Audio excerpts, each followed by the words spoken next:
Okay, guys, so we are officially starting our weekly webinar. This webinar has been organized by the Weekly Fasting Group.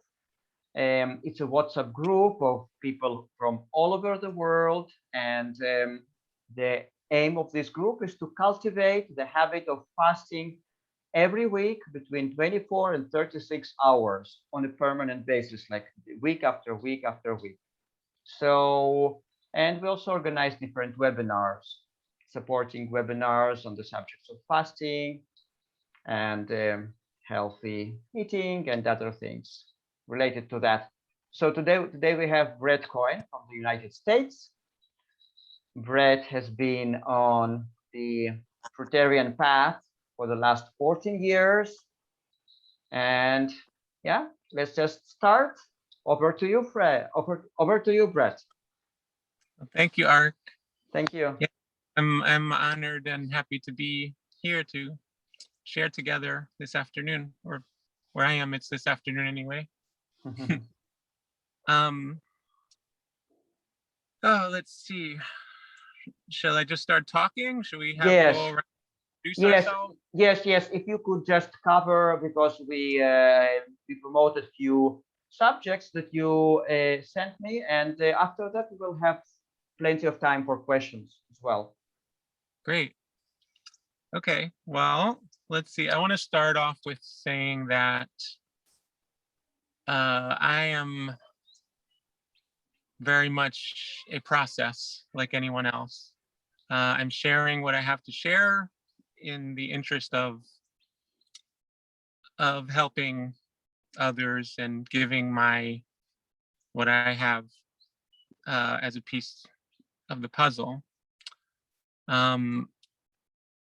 You know, it's not. I prefer not to be put on a pedestal or anything like that. Anyhow, I have a little list here of things to talk about. My story, my little cheat sheet right here. So growing up, I had a lot of illness around me, as a lot of people can relate to, I'm sure. My father in particular was chronically ill. He had MS, multiple sclerosis. And, you know, that was different. I watched him in my earliest memories. He walked on a cane, and then he was in a wheelchair. And then he was paralyzed in the bed, and so on.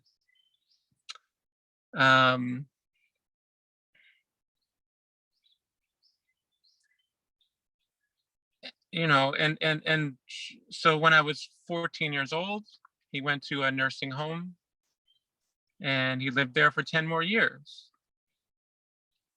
He was always trying these experimental medicines that the doctors would prescribe to him.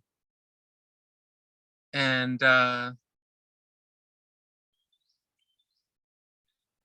yeah, and when I was 24 years old, he died. And that was both tragic and difficult. And it was also,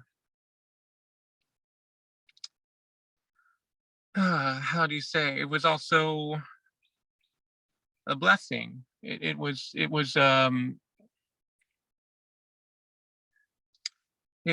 an inspiration to do some research and some deep thinking, some meditation on what is the cause of illness, what is the cause of health, you know?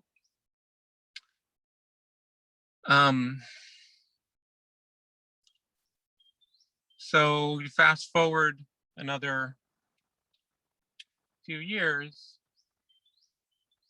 now I'm 28 years old, and I've decided to give into the pressure to get a computer, get the internet. And I have the internet now, and I am researching things that I'm interested in with this huge library that I all of a sudden have access to. Soon I discover there's this thing called the Fruitarian diet.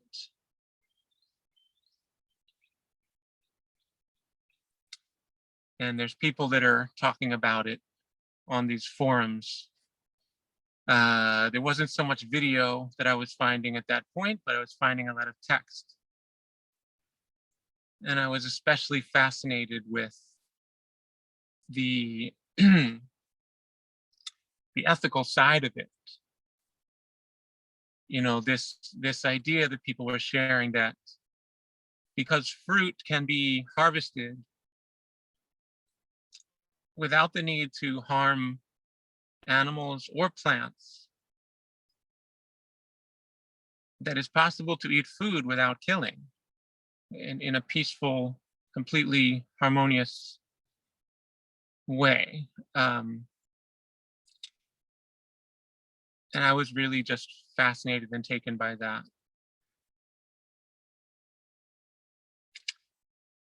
To this day, it remains one of the most real, the most significant ideas that there is, that I have heard.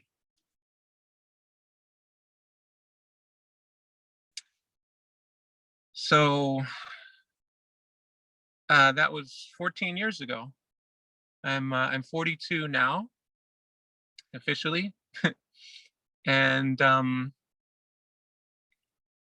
it's been a journey. It's been quite a journey on the last along the way.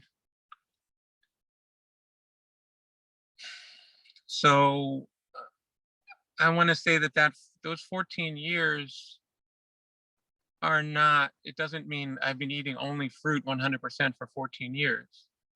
And I say I'm on the fruitarian path. To me, nicer than saying I am fruitarian. You know, better to identify less in my experience. When we identify, there's an element of violence that goes with that. We separate ourselves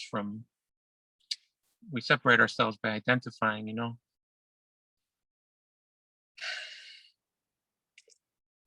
So anyway, I'm 28, and I find this out, and I decide I'm going to eat only fruit. So my first run of eating 100% fruit, with 100%, lasted for 2 months. During those 2 months, I met my former wife. We were attracted to each other during that time. After 2 months, I found out about the existence of raw cow's milk. At that time, I was under the impression that cow's milk, it can be peacefully harvested, like fruit from plants.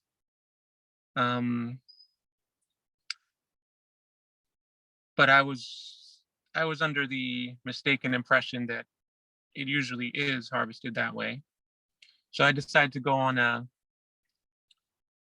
what you might call lacto-fruitarian diet, where I was eating only raw fruits and raw milk, drinking, raw milk for another 3 months. So now, after a little while of that, I wasn't feeling so good.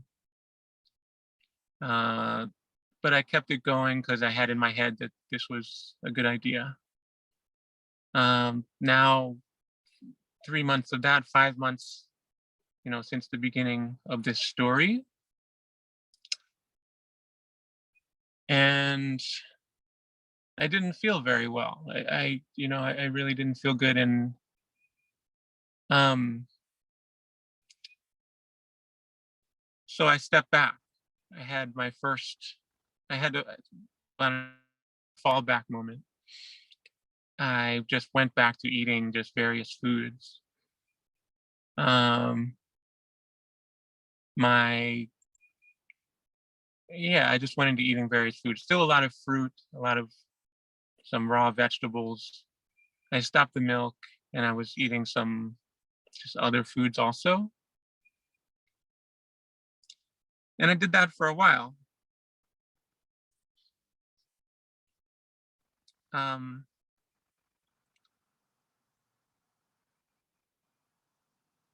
I had this seed planted in my mind already, in my experience. As I see it, anyone that eats 100% raw fruit for at least a month, better 2 or 3 months, they have a firsthand experience of what that can be, how healing that is, what it feels like, emotionally, spiritually, to do that, to not be killing anymore.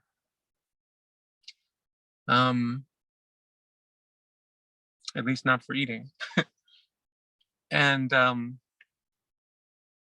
that seed was there, you know, that seed was there for a while.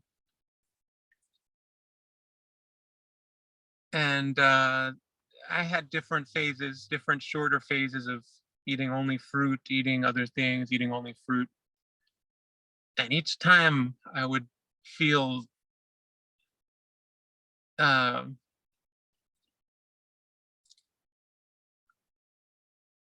would like in many ways become much younger and much older and much younger again. Go to eating only fruit. It's like I'm 10, 20 years younger in every way. And then I go to eating other things and I'm much older again. I start to get dehydrated.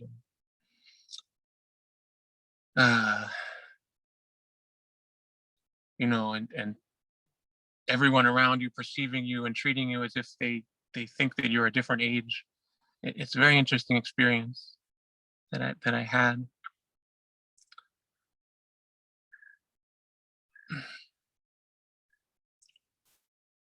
Then, what was it, about maybe 7 years ago, 6.5 years ago, I got together with a good friend of mine who I think is maybe on this call now, Lara, or will be on the call soon. I'm here. Oh, hey, Lara. That now. And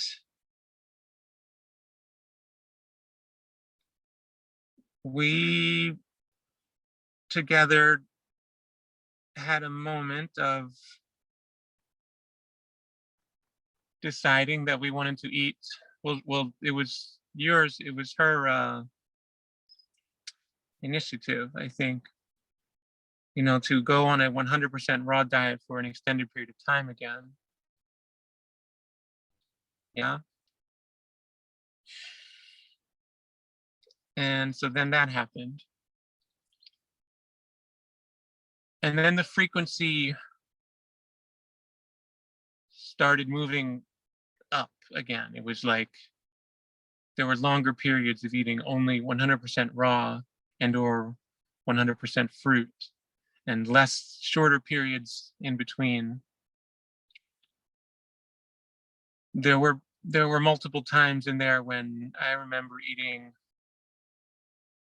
only fruit for, well, the longest I've personally gone eating 100% raw fruit is 3.5 months as of yet.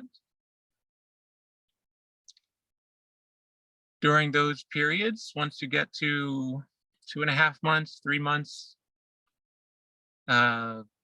it's like a huge transformation. It's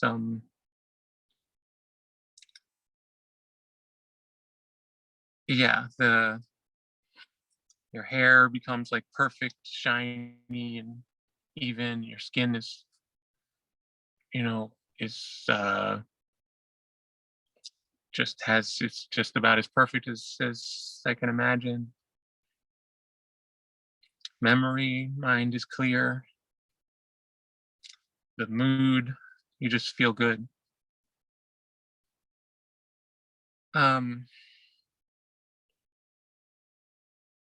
One of the pitfalls along the way is, as we're doing these things and we fall off, in my experience, you fall off of this. I don't know if off is really the word, but I call it a fallback. A fallback moment. You fall back from the path that you're on.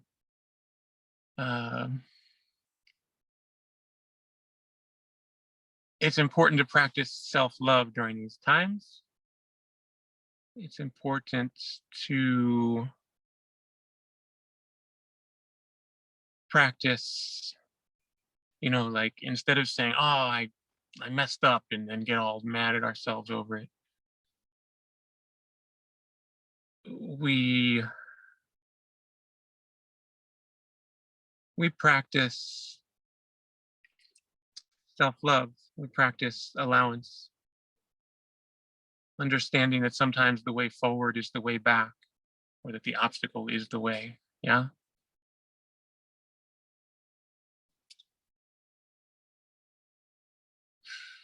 When I teach my music students, sometimes there's this story that comes up that basically goes like this.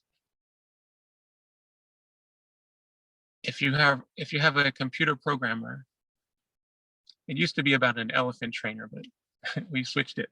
If you have a computer programmer, an experienced computer programmer, right?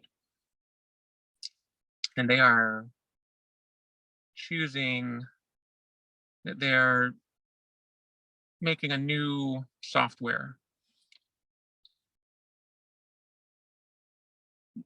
Because they're experienced, they will understand that in developing this new software, there's going to be problems along the way. There will be bugs to be worked out. So they don't get so upset with themselves when it happens, because they expect it to happen. They understand it as part of the process. So humanity right now is in a certain paradigm of food habits and things. And some of us are questioning what those habits are and practicing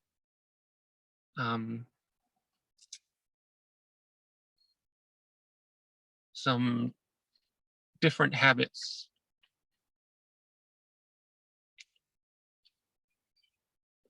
And we understand that to be maybe like writing a new program.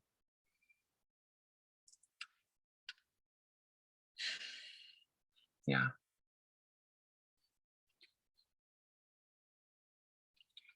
So anyway, I could go on and on about that, but I don't want to. We want to get through some of these various points.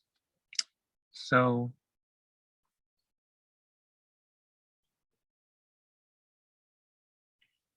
yeah, this food control.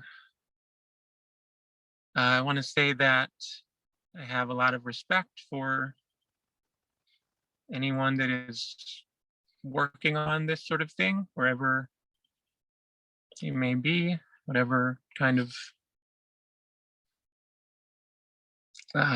plateau you may be living on at the moment. In yoga, there's something called yamas, which is basically means control, the practice of self-control. And one of the important yamas that is not often taught in our often somewhat commercialized Western version of yoga, is something called Mitahara.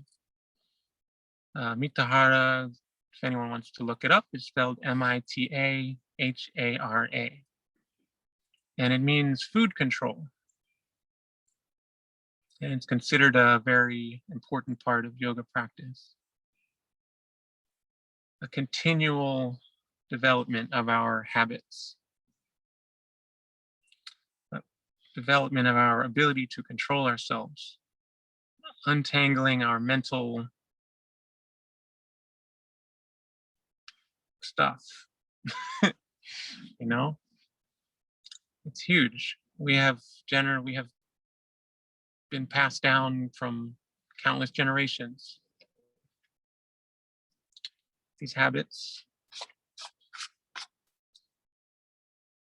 and we can do with them what we will.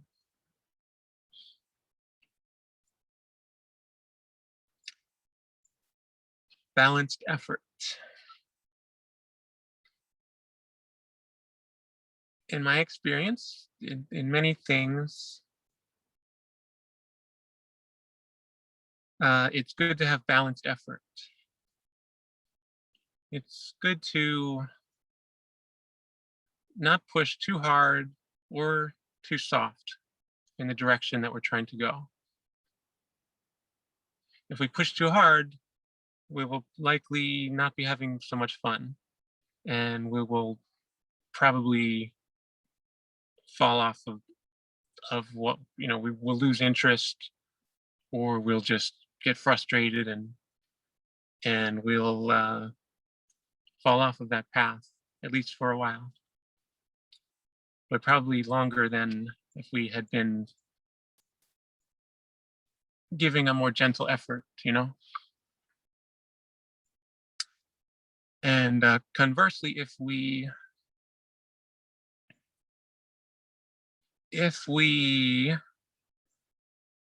don't push hard enough, then we don't grow, we don't develop so much.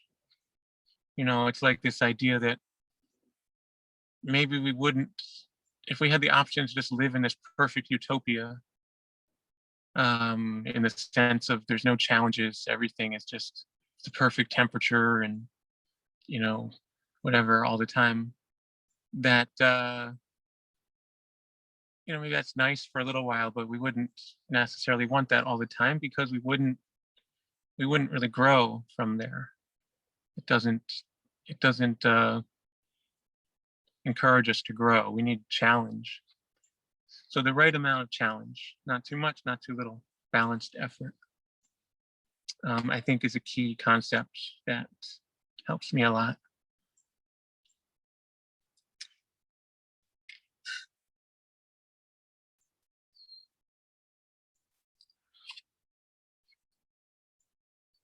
Why is it that many people find a flat belly to be intuitively attractive?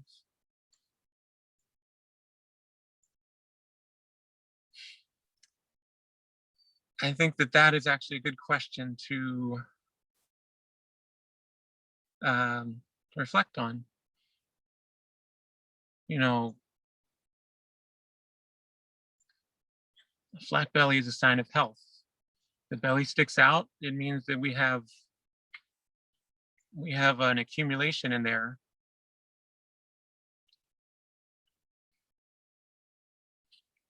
I just wanted to briefly touch on that.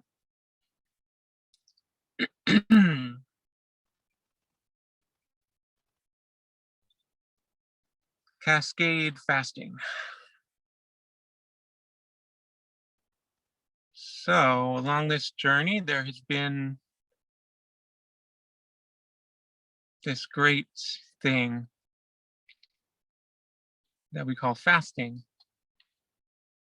I did my first fast when I was, how old? I think I was 17 years old. It was a water fast, 6 days. And then there was some more water fasting later.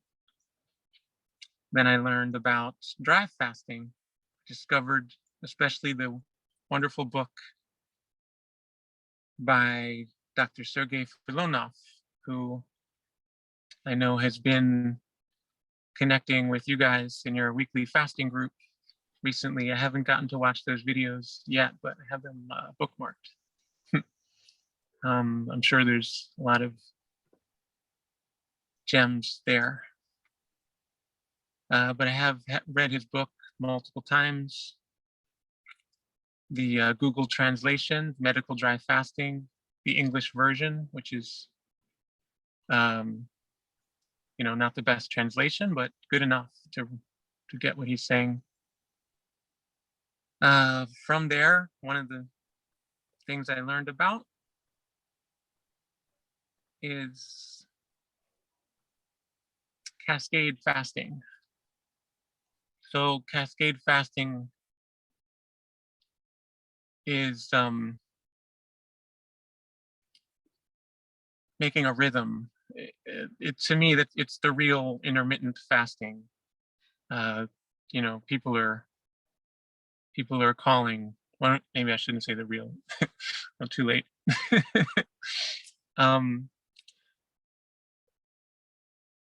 So for people, it may or may not be feasible to go on a long fast. Maybe we have to work, or we have responsibilities we can't get away from, whatever they are. So there is this thing called Cascade Fasting, and it's taught in Dr. Filonov's book and elsewhere on the internet. Similarly, you fast for one day, or 36 to 47 hours, basically, skipping one day and then eating the next day, and then fasting again the next day.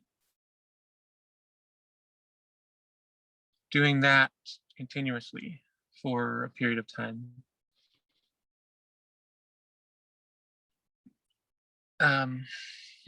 Lara and I have practiced this together.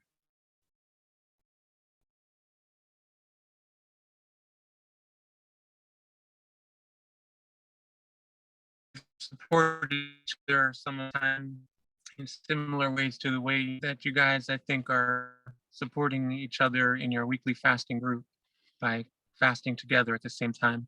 You have some community, some interpersonal connection, which is nourishment, which is real, real nourishment.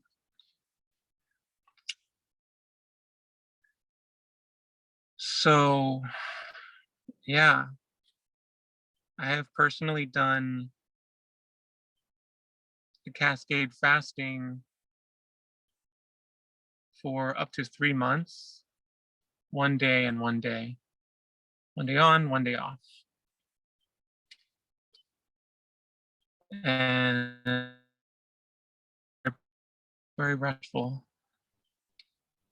I find that in general, the only time I feel better than, well, when I eat only fruit for extended periods of time, there's this peace that I feel inside that I cannot describe very well with words. But it's wonderful. It's very wonderful. Communing with these plants and experiencing what it's like to do no harm by eating.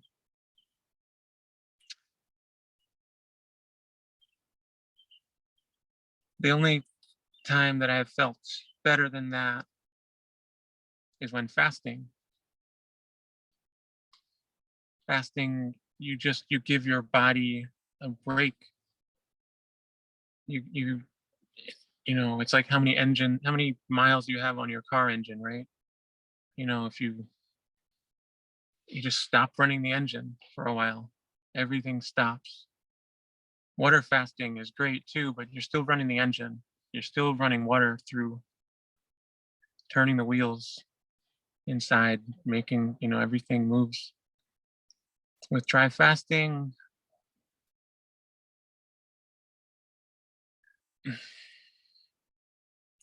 everything resets. I mean, I literally look in the mirror and it's like one day I'm 42 and then I fast for a while and now all of a sudden I look like I'm 22 or younger. And not just look like, in every way, like I'll go to a social situation and like, people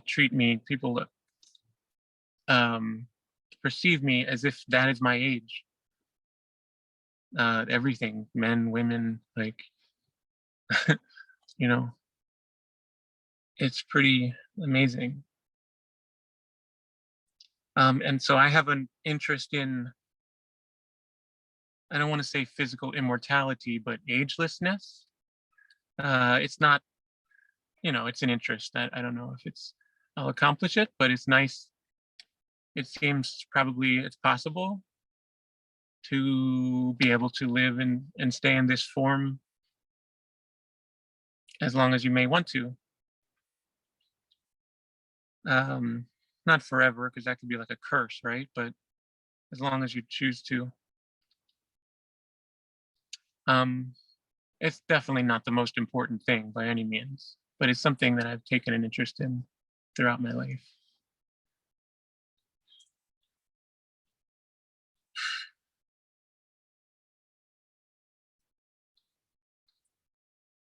What else can I say about that? Yeah, that's good. Self-love and reverence.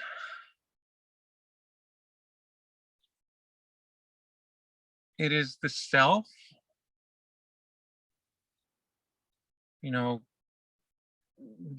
many people and spiritual teachers and so on have said throughout time that to look within for, all is within, to look within for the truth and so on. Yeah.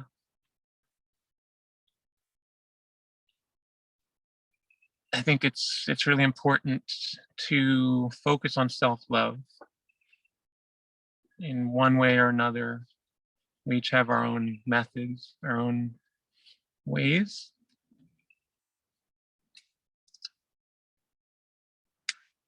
For me, it has a lot to do with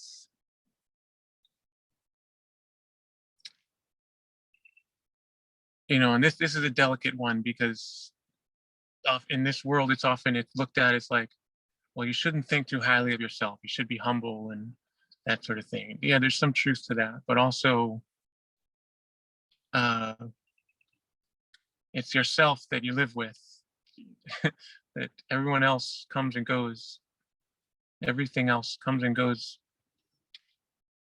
You sit there in quiet. You go out and do things, and you have yourself day in and day out, right? For me, a lot of it is about music. I do music, and it's a way to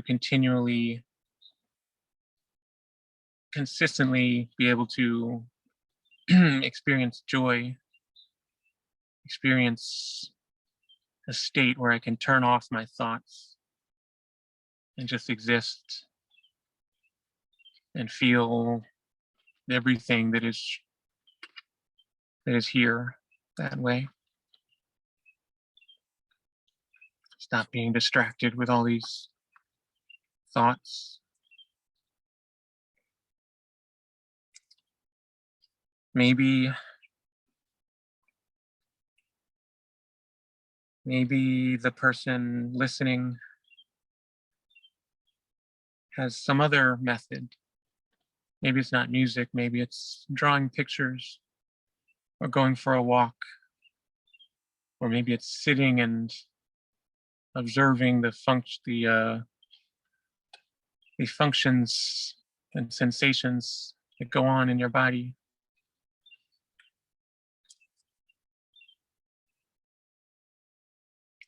Maybe it's talking with other people and helping other people somehow.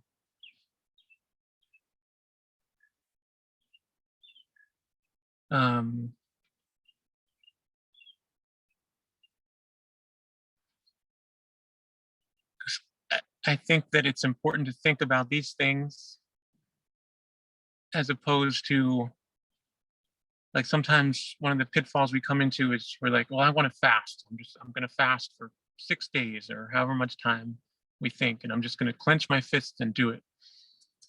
And then we, may not accomplish that yet. Or maybe we're not ready for whatever reason.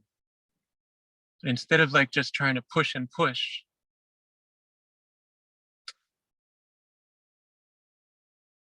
instead of just trying to push and push, there may be some other aspects of life to focus on. Like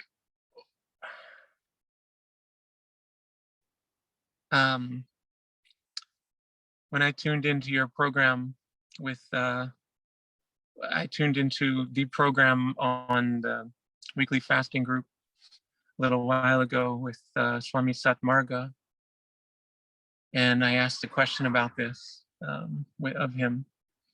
I said, often a large obstacle for fasting for longer periods is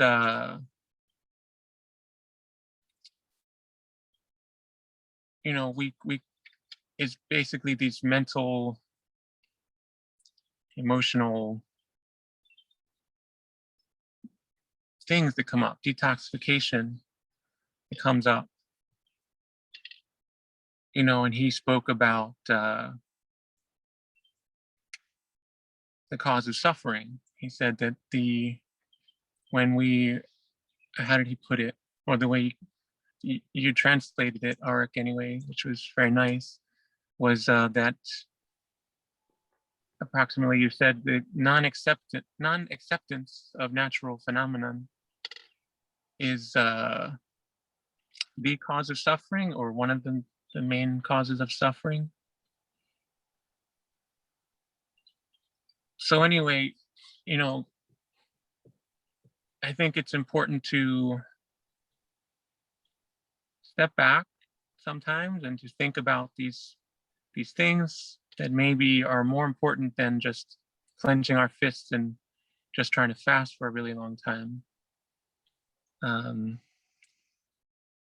There's a natural progression. There is a natural progression that happens.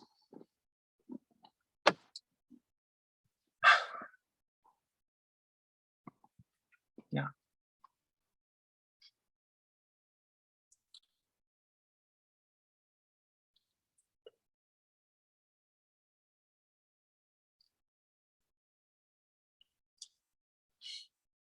It's basically just, figuring out harmony, figuring out how can we find harmony, where is there disharmony in life, and thinking about that. Maybe it's some of these things we've been talking about. Maybe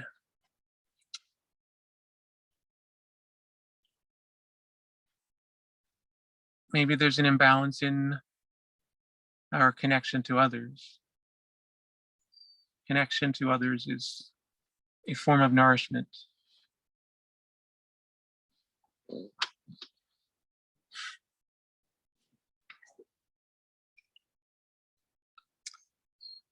And I would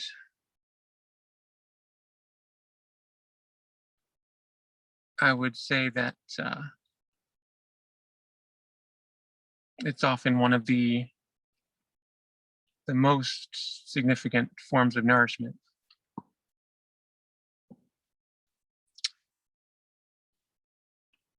whether a human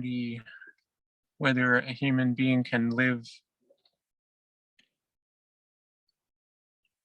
Many other things are how do I put this?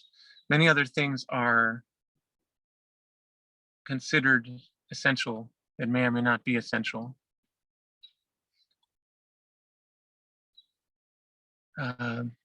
Our connection to others is usually a pretty important thing to reflect on. You know, there's healthy people that seem healthy to me that have been alone for years and years. It doesn't necessarily mean, there's different ways to interpret what connection to others means.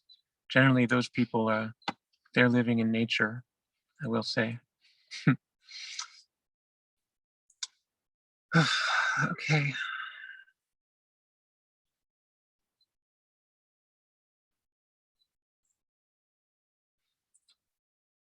Fruitarian and raw vegan are different things.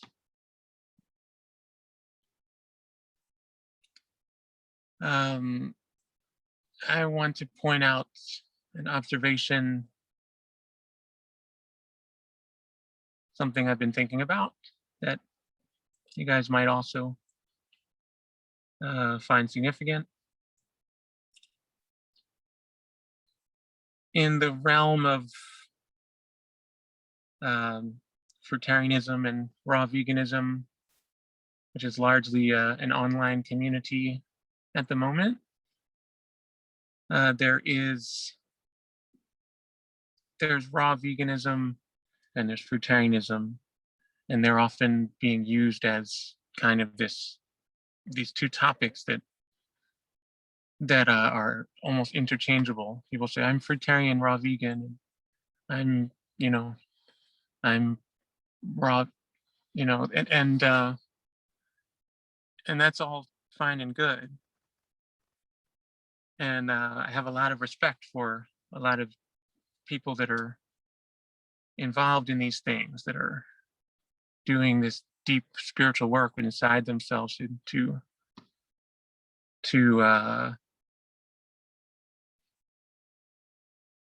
look into this stuff and to experience what it's like to run into the social challenges and the discovering how much of an addiction food habits can be. I have a lot of respect.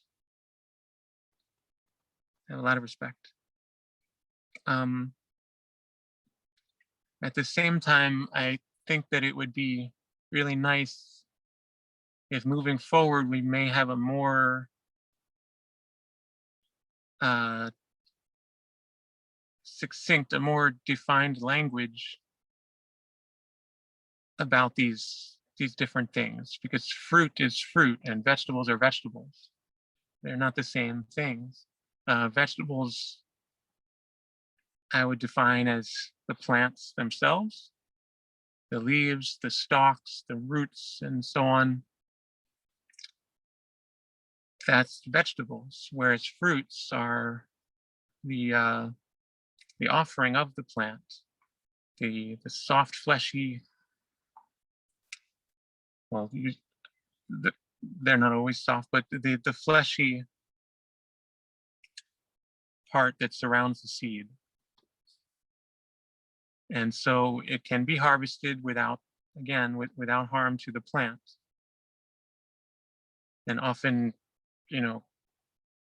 we actually help the plant.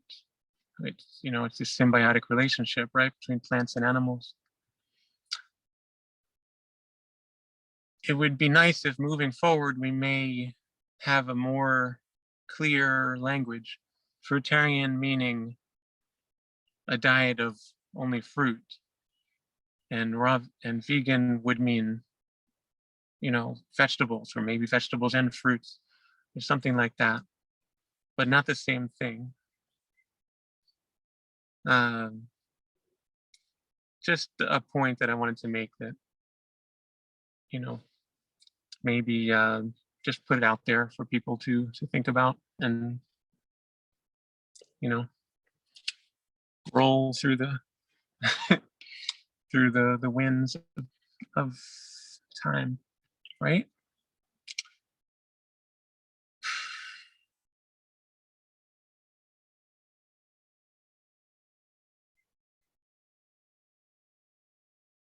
Okay. So we can open it up now. Yeah. Thanks for listening. Thank you very much, Bret. It was really, really inspiring. Now, I wanted to ask, prior to becoming a fruitarian or becoming interested in this fruitarian lifestyle, Yes. did you have any experiments with your food, like going vegan, going vegetarian, experimenting, or you ate pretty much everything? I was raised, growing up, my sister was vegetarian, which, you know, what she called vegetarian, which is, I would say, lacto-ovo vegetarian. She ate vegetables and milk and eggs. And yeah, but basically I ate everything. We ate meat and animal food sometimes, and mostly plant foods, you know, fruits and vegetables. I was raised as an overeater. We would go out and we would eat lots of food, and so those are the habits that I am,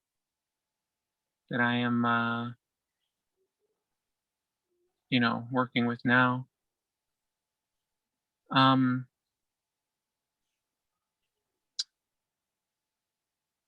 Yeah, I mentioned about my first fast when I was 17, which was, I guess, 11 years before the introduction of the Fruitarian path.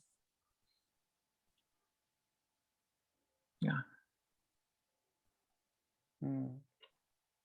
Okay, so what made you fast in the age of 17, like being an overeater and eating pretty much omnivorous diet? What made you fast at that time? What made me fast? Let me think.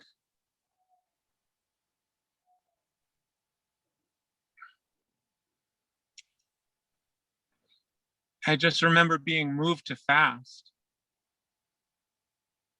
I remember feeling a lot of illness inside of myself and around and surrounding me, in pretty much everyone.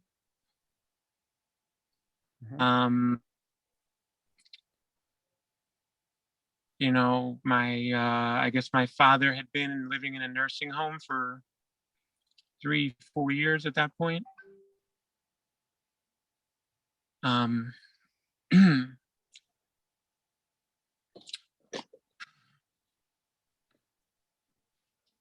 So you just made this connection yourself with your own mind that you should fast in order to heal yourself, or it was an idea that you picked from any other source?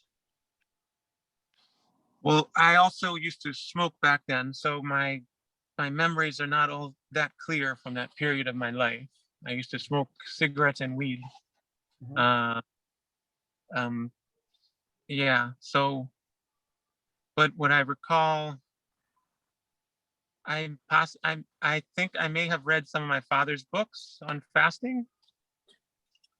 Not only was he having this chronic illness, but he also was someone who had been exploring various health modalities for a long time. I remember being told that he had gone on a fast. He had gone to some fasting retreat center, and by the end of his water fast, he was almost able to walk again. And later, when I remembered being told that and asked my family about it after he was already passed away, no one remembered or knew much of the story. You know, questions like, well, why didn't you continue with that sort of thing? You know, if you were almost able to walk again.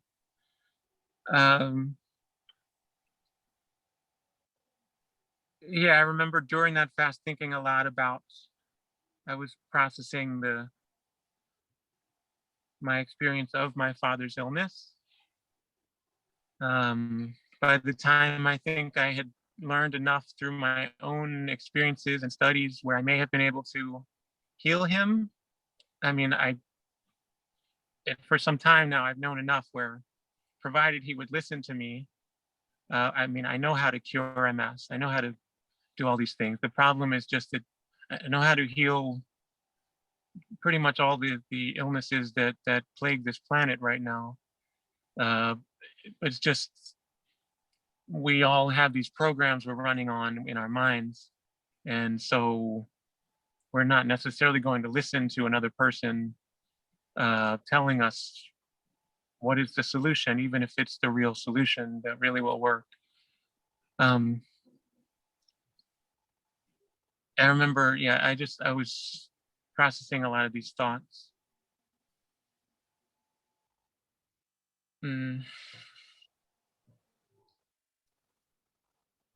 Yeah, I think that I would like to give a better answer, but I'm not sure that I have one just yet. Yeah, that's very interesting. And what appealed for you in the fruitarian diet when you encountered those ideas? What was your first impulse to jump in and try it? You're asking when I first heard about the fruitarian diet? Yeah, you said that you first heard about it when you had your access to the internet. So, when you encountered those ideas for the first time, what appealed to you in them? Well, primarily it was the ethical idea, what I call ethical fruitarianism. And you weren't even vegan by that time, or you were vegan? No, I had a short phase in my life where I identified as vegan, and a certain close friend of mine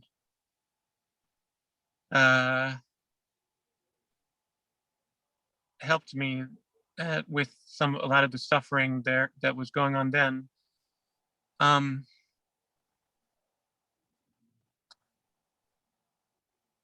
Yeah, I think that the notion of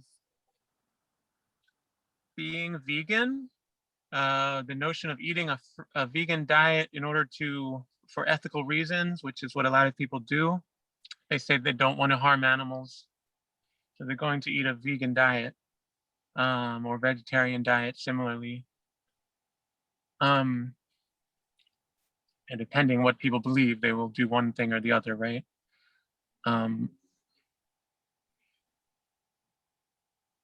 Basically, those ideas never struck me, I think, the same way. My perception of plants and plant consciousness, it is seeing a world where there's many forms of life, all conscious, all feeling, all experiencing pain and joy and a desire not to be harmed. And that is generally not very different from between plant and animal. You know, some people get upset with me and say, "Oh, you sound like a meat eater saying that it's like it's okay to eat meat because it's not that different from plants." But I'm not saying that, and I do my best not to tell anyone what to do. I'm just sharing my experience, and that maybe some people might be helped by it. But yes, in my experience, it's, you know, if I chop off a limb of a plant and eat it, I'm causing pain to that plant, similarly to if I did that to an animal. So it's really, it's the ethical side of the fruitarian diet that really struck me, and stays just about the only thing to this day that is, you know, a real concrete idea that just is there in, you know, in yogic philosophy. I practiced yoga also for a long time. I teach yoga. We have this word ahimsa, in Sanskrit word. A lot of people translate it as meaning nonviolence. Or a friend of mine told me once, it's really the meaning of it is there's no separation. You know, there's only one thing in existence. You know, these ideas feed into the concept of, feed into the practice of peaceful living, of nonviolence, of ahimsa. Before that, I always thought if I'm going to eat food, I had been told you have to, there's no way around it. You have to like harm and kill things. You have no choice. And then I found out there is a choice. So maybe it's possible to live without eating at all. And that, you know, or just drinking liquids, which I know you have some knowledge about, Arik. Mm-hmm. I saw you have a video, by the way, about your experience, which you told me briefly about what you've been doing. I haven't watched it yet, but I plan to watch it soon. Yeah, I've been on liquids for quite a long time, for more than a year so far, different kinds of liquids. So yeah. Yeah. Mm-hmm. Water, I mean, water can also be peacefully harvested. Yeah. I don't think, doesn't seem to me that it is causing another sentient being an experience of pain, uh, like chopping down a tree or something. There's, so yeah, anyway, I could go on, I could talk a lot about that. It's hugely significant subject, but basically it was the ethical aspect that is very much struck me about it. And then after that is the other large topics of health and you know, raising our own frequency, our self-cultivation aspects that that are involved. Very interesting, Bret. So you have also mentioned that you healed your depression by using fasting, fruitarian diet, maybe something else. So could you please extend on that? Absolutely. Depression, and maybe if you had any other mental or physical conditions that you healed through this lifestyle, you could just tell about it, this as well. Along the way, everything has gotten better. I'll try to explain it.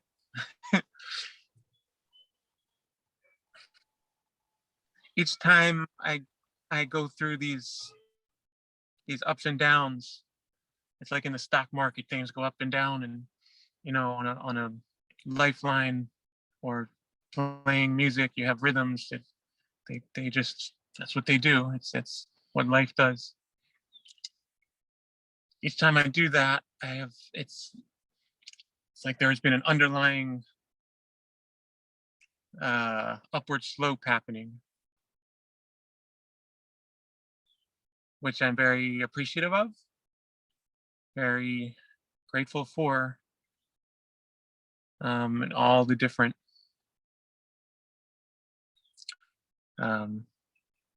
givers and helpers along the way. I used to be someone who saw the world in a certain kind of way that was kind of difficult, and it was like the world was against me.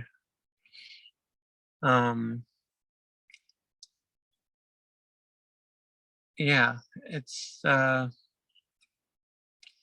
difficult thing to put into words. I'll say again. The world was against me. The world was not a friendly place. As time has gone on, I've gradually come to see pretty much everyone is actually basically good-hearted. Some people are more or less sick and troubled, and often, people have different ideas that are in disagreement with each other about what needs to happen, the way things need to be. And so there's conflict.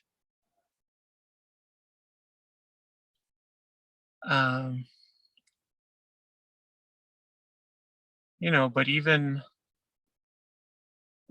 when a bird goes and kills a bunch of worms, it maybe that's not such a nice thing on a certain level. In my view, that's pretty horrific on certain levels. On another level, it is carrying that food back to its children, which it loves and it wants to take care of.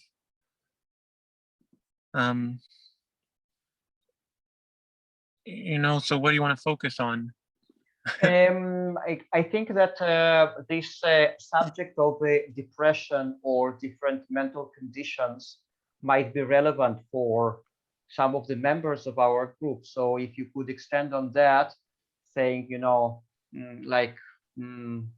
how long had you been depressed, and what kind of stages you went through, just from the viewpoint of helping other people who might deal currently with similar conditions and who want to heal it by means of fasting, food, spiritual work, etc. Yeah, well, that's basically what I was getting at, is like, what is the cause of the depression? The causes of the depression, the cause, comes down to, it's like the cause of suffering. What are the causes of suffering? Attachment. What's that? Attachment. Yeah, attachment is a huge one. It's a huge one. Analyzing the way we think is a good practice. Analyzing the way we think. So that one example of how we can do that is what I was getting at just now. We look at each thing and discover, like, we ask questions. What are my false beliefs? And throughout time, we can, as if we're willing, we can make progress with these questions, right? If we honestly, earnestly look at them. Also, when our selves, I'm going to say bodies, when our entire being is clogged, then we're struggling. If the body is clogged, then it's a struggle to circulate the life force and go on living. So we experience that as a form of depression. It's as simple as clearing it out. And as a lot of people here know, to have some experience with, I think some of the most powerful ways to do that is with fasting, with the various forms of fasting. Dry fasting I would say, being the quickest, the most powerful, but they're all great. And often water fasting and dry fasting are used in conjunction as well.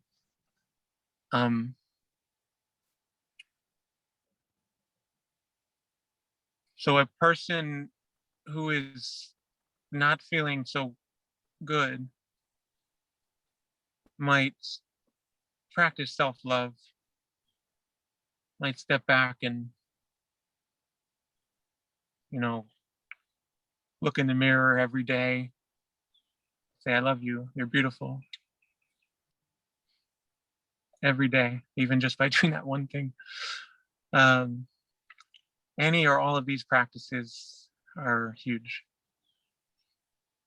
And yeah, just a lot of what I was talking about before, about the experience of eating only fruit. Again, I'm not into telling other people what to do. Like, someone else, everyone decides for themselves what's good, and who am I to tell anyone else what to do?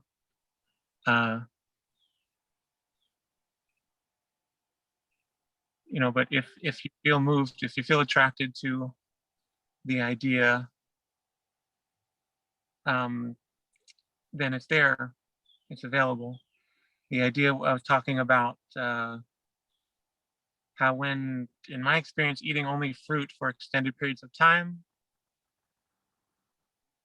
there is a spiritual, for lack of a better word, I would say spiritual purification that happens, maybe you could say, a change. You're carrying a different energy. You're carrying a different energy. I don't want to clutter this talk with too many different things, but I guess I could add one more practice, which is really nice. Often too, these difficult, what we call depression, it's energies that we're holding inside of ourselves. They're physical. We might, we have different events that come up in life, and we choose to attach those energies to these events, but actually those events could not be there, and we would still be carrying these energies. So it can be good to spend time alone, spend time alone and just look within, reflect on these things. Maybe reflect isn't the best. Reflect, contemplate, meditate.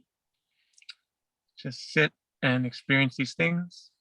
Maybe going into the forest for a month, a week, 7 years.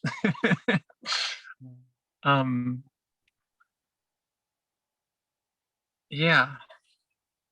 And this goes right directly into, we spoke also about the chronic fatigue.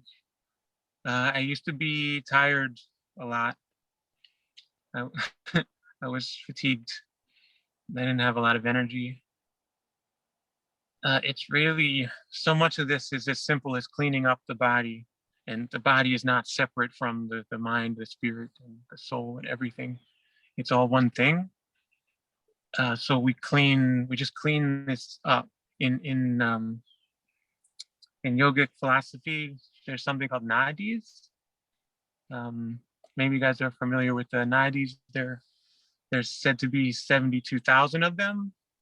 I haven't verified and counted them myself, but it's basically all the small little pathways that connect our beings. When they are clogged, then it takes a lot of extra energy to function, and it can be tiring, can be depressing. Just clearing them out little by little, or maybe quickly, whatever the person's is guided to do, whatever the individual is guided to do. Just clearing them out. So could you say that your fruitarian diet was one of the major factor in the fact that you got rid of depression, fatigue, etc.? Yes. In your own case. Fruit, yes, so much so. I'm very grateful. The I will add that fruit has very little earthly matter. A person, anyone who's eaten only fruit, only 100% raw fruit for an extended period of time, they'll notice they have almost no stool that comes out anymore. No more poop. Almost none. Very little. Then it becomes literally almost nothing. Why is that? It's because the fruit has very, very little earthy matter. It's almost entirely water and things that just dissolve inside of us. So if you think about, like, how is that going to affect, that change in consuming something like that, as opposed to something that is denser, that does not dissolve, and it's makes a big difference, right? Yeah, absolutely. Bret, I also wanted to ask, do you think that a person who eats fruitarian diet and implements some fasting as well needs some other cleansing procedures, or it's enough? What's your take on that?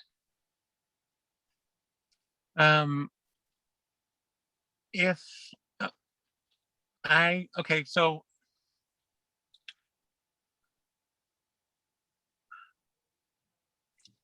I originally read, also in Dr. Filonov's book, that when we dry fast,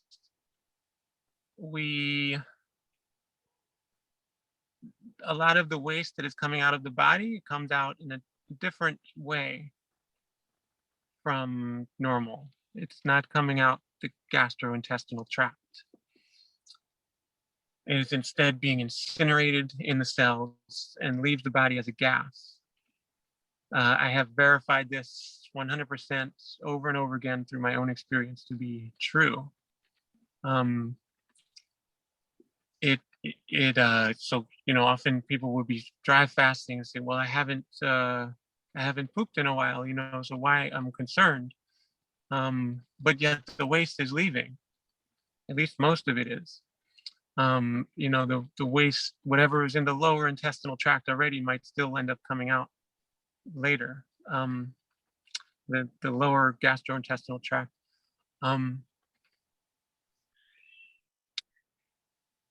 A person who is doing more water fasting, they may choose to do enemas and things like that. I've personally not done that.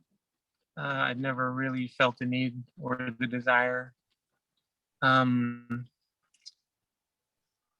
I do highly recommend urine therapy for anyone that is interested in that. That is something I have added to my practice about 9 months ago, and it's been wonderful. It is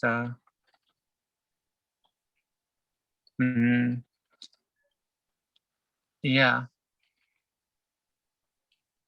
I still have some dental health that is not fully healed, and I did not find that the fruits diet with fasting was enough. Maybe it would have been if I had been able to just switch 100% and never fall back to any other foods. But in my experience, you know, there's been ups and downs along the way. And so, you know, I have several chunks of teeth that are missing, as I think most people do. But a lot of people cover it up with dental, you know, magicianship, or you know, by going to the dentist and they put in fillings and so on.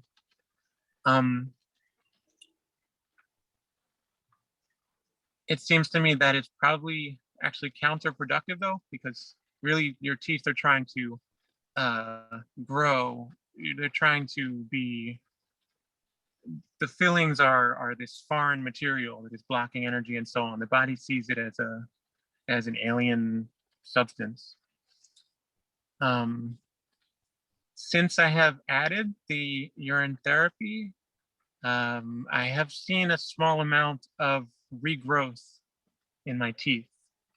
They're no longer degrading. It's not enough to have a for it to be something that I can show people yet. But I am graphing them every month, and if I continue getting the kind of results that I've been getting, then I will have photographs to show the whole process in the future. But it has been enough. I can see it and perceive there is definitely some enamel that was not there, that is there, and it's awesome. My teeth are just a much better color, and it's great. Yeah. Very interesting. Yeah, actually, it was a really, really hot point among the points that you mentioned, this regrowth of teeth. So maybe some people will have any additional questions about that. But I wanted to ask, so in your case, have you done any other cleansing practices such as liver cleanse, such as salt flushes, or whatever, or you just or you didn't have you have never had this inclination to do that? No, I think the fruit diet and fasting, you know, and then if anyone that is brave enough to, you know, to start to look into the urine therapy, and overcome the initial like ew factor, you know, that is a very powerful combination. I did salt water cleanses a couple times, but I don't consider it, you know, like anything. I generally consider salt to be a pretty noxious, toxic thing that I'm more interested in getting out of my body than putting in. Mm-hmm. Mm-hmm. Okay, Bret. So please tell us, how does your food and water intake or liquid intake look like nowadays? And also your fasting routine, if you have any fasting routine. Yeah. Well, I don't drink water. I eat fruit. I just less and less. Ever since I cut out the salt and the dehydrated foods, I felt less and less need to drink water. It was never something I really enjoyed that much. So, you know, it was easy to just, you know, I had it sporadically for a while, and then I just didn't want to drink it at all anymore for maybe, I don't even know, maybe 4 years now or something. I mean, I've drank water a couple times here and there, but basically not at all. And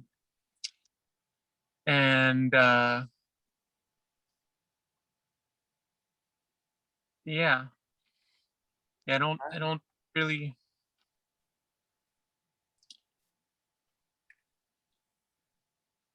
Yeah, and in terms of your food intake nowadays. Oh, right, the food intake. So my food intake is fruit. It's it, basically I was talking about, not too much effort, not too little effort. I eat only fruit most days. Pretty,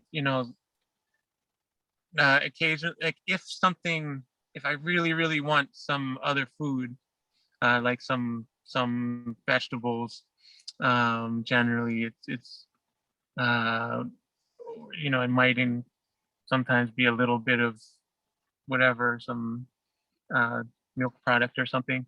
Like it's allowed. I think it's better. I will allow it.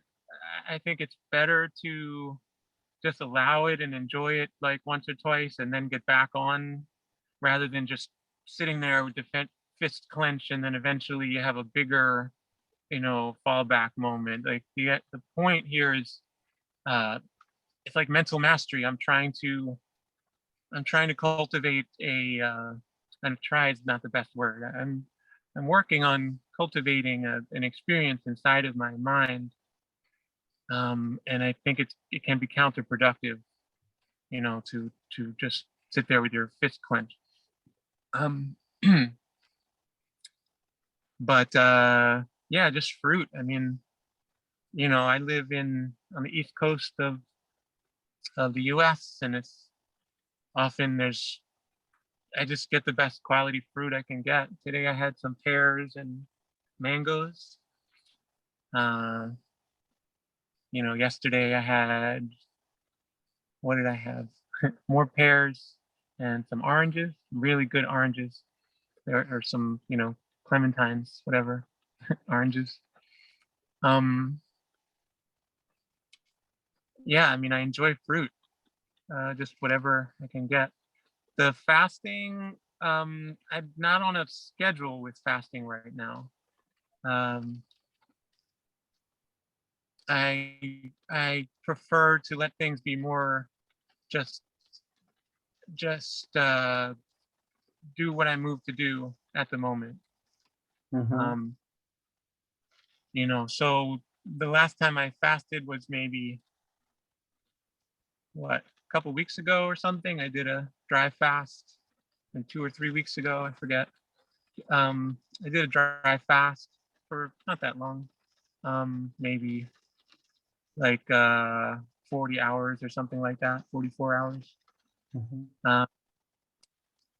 And it was really nice. Before that, I did a urine fast. The first time I'd ever done that, that was about 84 hours.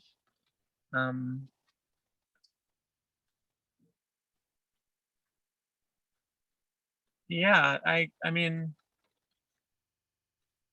it's more just about being in the moment and feeling out, what appears right. I think maybe for a lot of people, it may be good to have a scheduled fast, like once a week or something, or whatever it is. But for me, yeah, I'm going more day by day at the moment. Mm. Do you have any opinion about that, Arik? If I have, no, I think that it should be a personal choice of everyone. So it's just whatever you feel, So I don't have any special opinion. Like I love the idea of developing this consistency, like doing it week after week after week. But that's me and probably many other members of the group. But in general, it should be a personal choice of everyone. Absolutely. Brett, and I also wanted to ask you about the quantities of food and in terms of meal frequency, all those technical details, because because we don't have many fruitarians in the group, but many people who are interested in this lifestyle. So like how much you eat every day, how many meals do you take, and stuff like that? Sure. Well, I gently aim for one meal, but that one meal could be defined as up to a 4-hour period of time, Mm-hmm. um, and but lately, especially this past year with everything that's been going on, it's been really challenging. Some of the time, I'm a lot more relaxed about it now, but in over the past year, I've had some, I've experienced a lot of challenge with this these social aspects of everything that's been going on with this what people perceive as a communicable virus, and you know family separation and all this stuff, the stuff that that entails. um so I think I've been a little more towards the gentle effort side of things, um and just enjoying food most days. But so that basically equates to somewhere between a 4-hour and an 8-hour window of eating. I'll wait until as late in the day as I comfortably can to start eating, and then I will eat some fruit, and enjoy the fruit. And I'll generally, I'll keep doing that until somewhere between. I mean, I mean to say, I'll just eat more whenever I want to, whenever I want to, or whenever is convenient. Somewhere between, like a few hours before sunset and around sunset, I will stop eating again and start to dry out. I will loop my uh, my pee for usually at least a couple times after I stop eating. That helps a lot.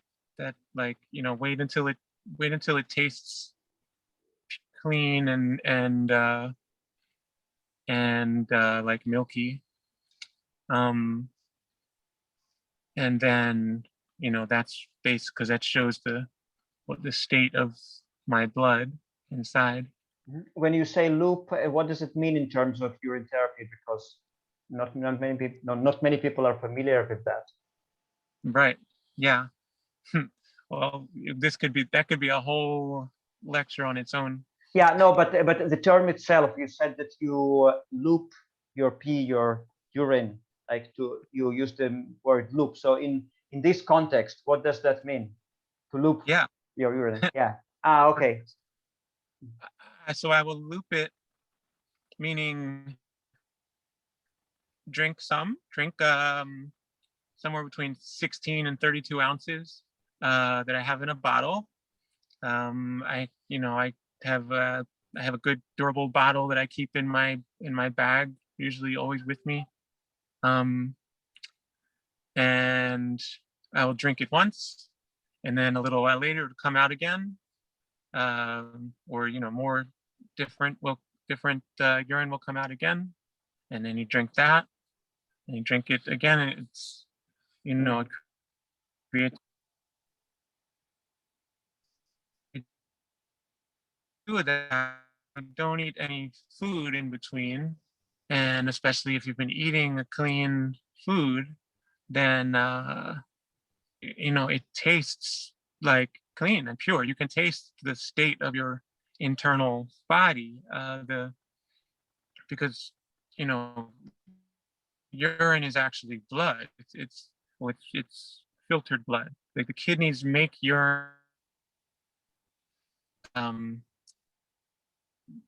for the bloodstream. It's really to go into the. Then when we have an excess of liquid, it comes out as urine. When we have an excess of liquid in our body, it comes out as urine. So the practice of drinking it again is sort of like a way to hack this this system that we have going on. And could so you yeah, say? that's what we. Okay, sorry. Please finish first. No, I'm. Go ahead. So could you say that the other way around is just not to have excess liquid, and so if you don't do that, then you don't need to drink it back, or it doesn't work like that?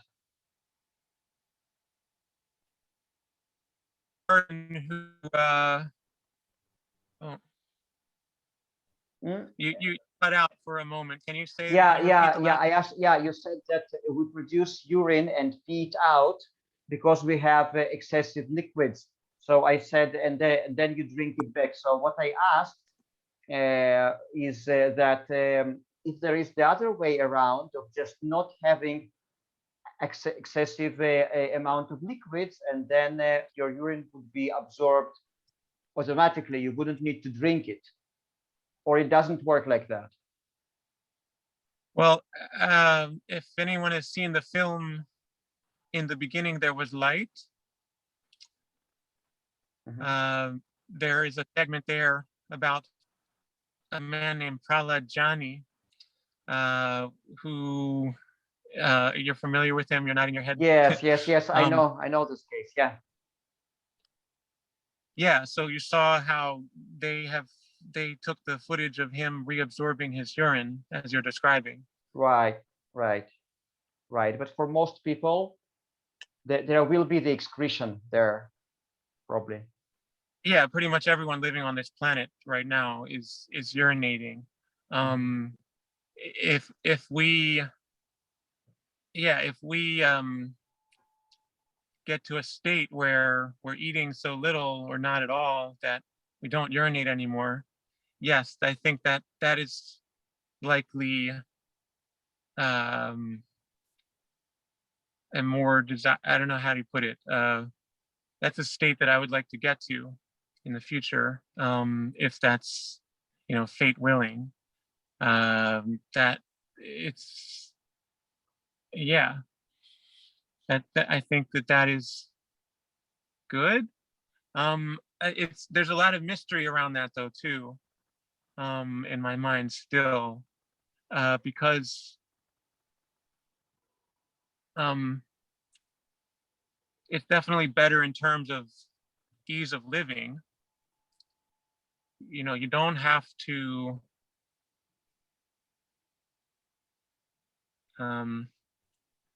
if you don't have to urinate, you don't have to spend time going to find a place to urinate and everything else, and you don't have to interrupt your life with it. And if you don't have to eat, you don't have to interrupt your life with that either. Right? It's how much of our time do we spend around eating, with earning money to eat and getting the food and preparing the food and thinking about it and everything else. There's a lot of time and energy spent. But at the same time, if our interest is in longevity and or like agelessness, I'm not sure. I wonder about that. It seems that like Pralajani just died. Came to age and die like everyone else. So and there's these legends of people that practice urine therapy that live much longer. So I'm not sure. Maybe it's because when we do the urine therapy, we're able to help our blood to circulate to places where it otherwise cannot. Because I don't just drink it. There's various procedures. You can snort it into your lungs, and I'm healing I'm getting a lot of healing from when I used to smoke by doing that, and it's great. So yeah, I think what you're asking is a really good question. I don't necessarily have the answer to it. I think it's maybe a good question to hold on to for us. Yeah, very interesting. Okay, guys, so I think we will open this discussion to your questions. Does anyone else have any questions for Bret?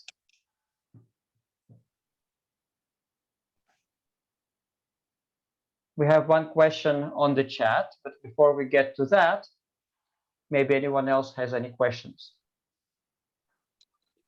Hi, Brad. This is Aranka again. Sorry, always intrude. Just wondering about the urine. So this group is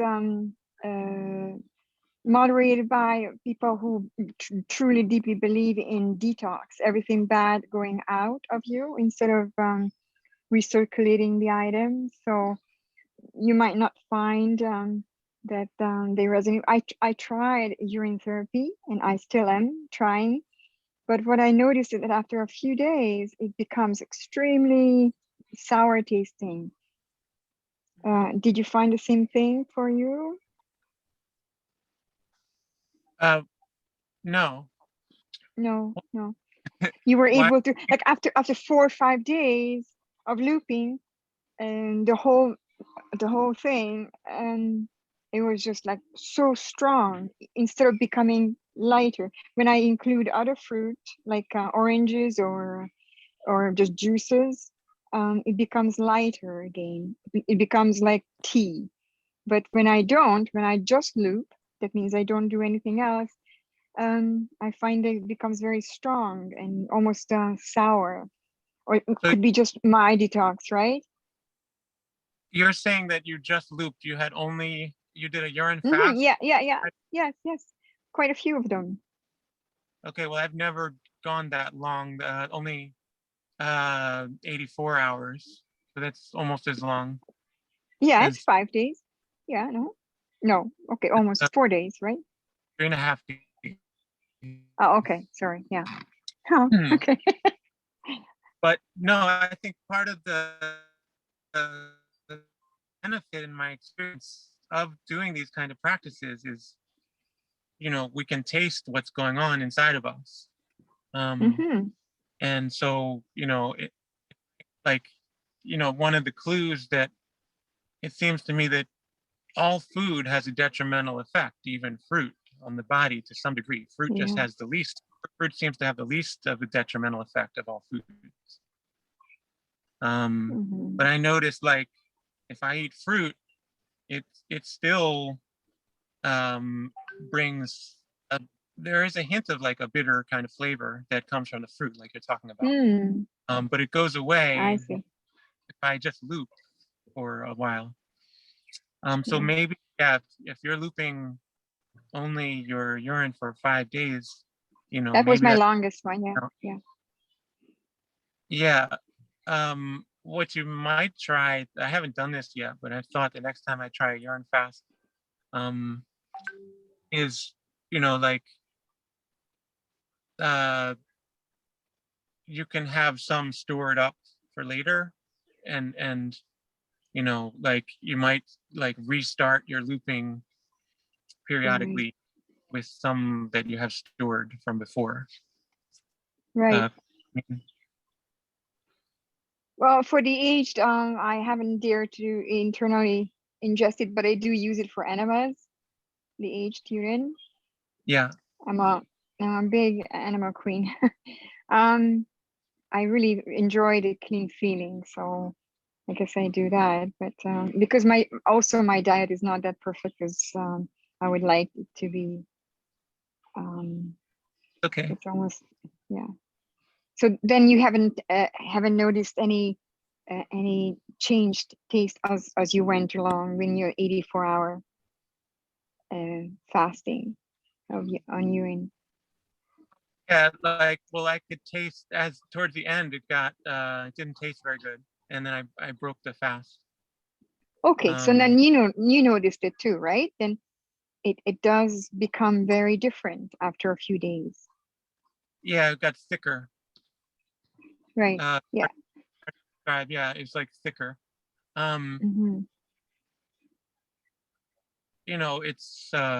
It's a complex topic. People are like, well, it's waste. It's not waste, it's waste. But what exactly is waste, I would say? What is there clear what waste even is? Right. It's a good It's like one to sort breathing, of like, oh, you can't breathe into this spot. You have to turn your head to that spot to get the clean air, but you just breathe out, and okay, you're going to be out in the fresh air, but still you breathe out around yourself. So you still breathe in your own breath out as well. So there's no perfection in nature. And that's why I like it about, for sure. yeah. Yeah. There's, as we were discussing, as we were discussing in the group recently, the Fruitarianism and fasting group, it may be possible to reach a state where we don't breathe also, Yeah. as you and I have That's right. taken an interest in. But that's a whole nother can of worms, right? Yeah. Elitom is working on it. He just disclosed it that he's really interested in it. So he's into it soon.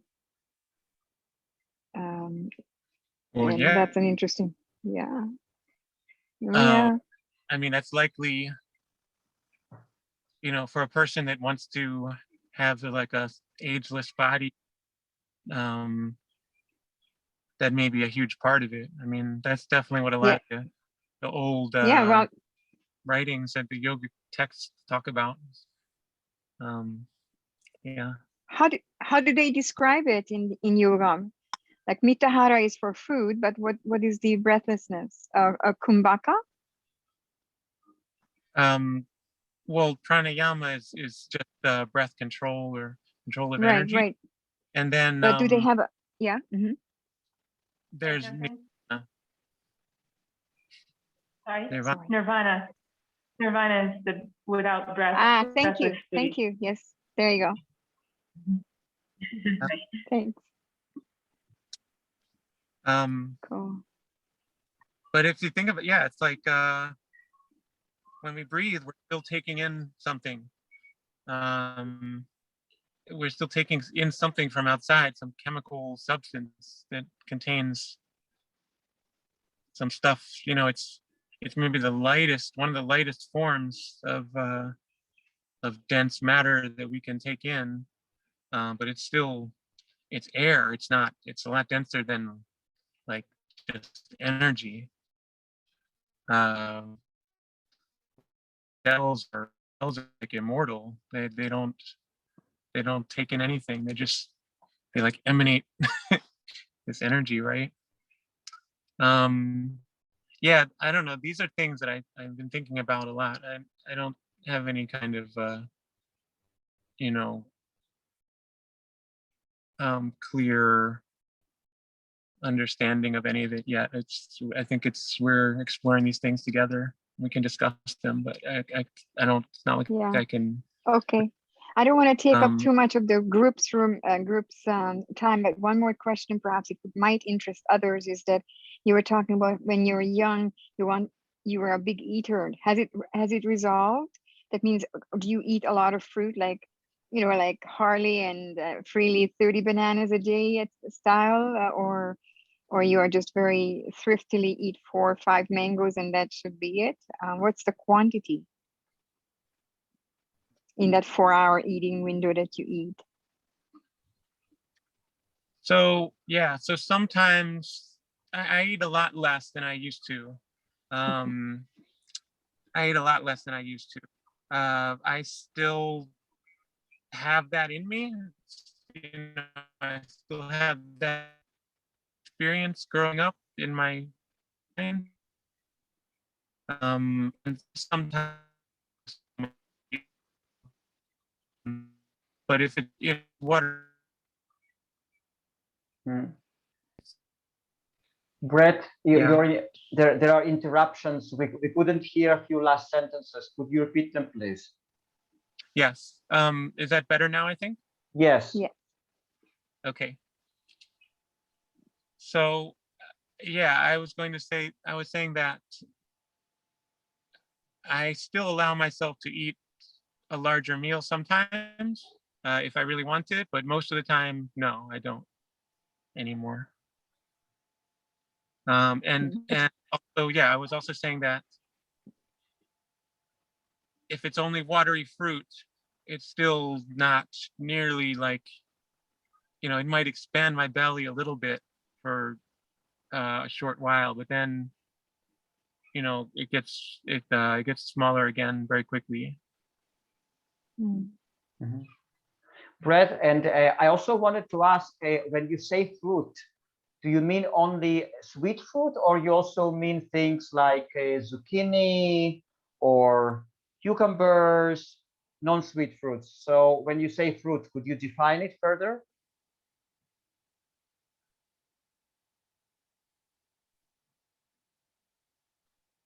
The connection is getting slow.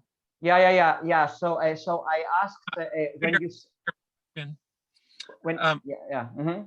I understood your question, but I just want to make sure you can hear me speak back. Fruit is, botanically speaking, fruit. So yes, it includes the non-sweet fruits, tomatoes and cucumbers and all that stuff, avocado. Although there was another point that I wanted to make more recently. I have discontinued personally the avocados, and more because in my moving towards lighter and lighter foods, I realized that discontinuing basically fat oils, or what some people will call what's the term? Overt fats. What's that? Oh, I'm reading the screen. Yeah, I have discontinued the overt fats more recently. They're still allowed if I really, really want it, but I haven't really wanted it. And that makes a huge difference in my experience. I feel like it's just been another very significant step in my on my journey. But yeah, all botanically speaking, fruits are fruits, whether they're sweet or not, whether they're called vegetables in a culinary sense. No, they're still fruits. And what about, for example, bananas or dates? Do you consume them, like, because they're considered to be the denser fruit than the others, or you prefer mostly watery fruits? I prefer watery fruits. I do eat bananas if I desire them. They're allowed. I had a phase. I usually don't eat dates. I had a phase recently where I had some dates for a few days, and then I cut them out again. Yeah, they really did not sit well. Like talking about the benefits of some of the benefits of urine therapy, like you taste those dates. It's not pleasant after a little while.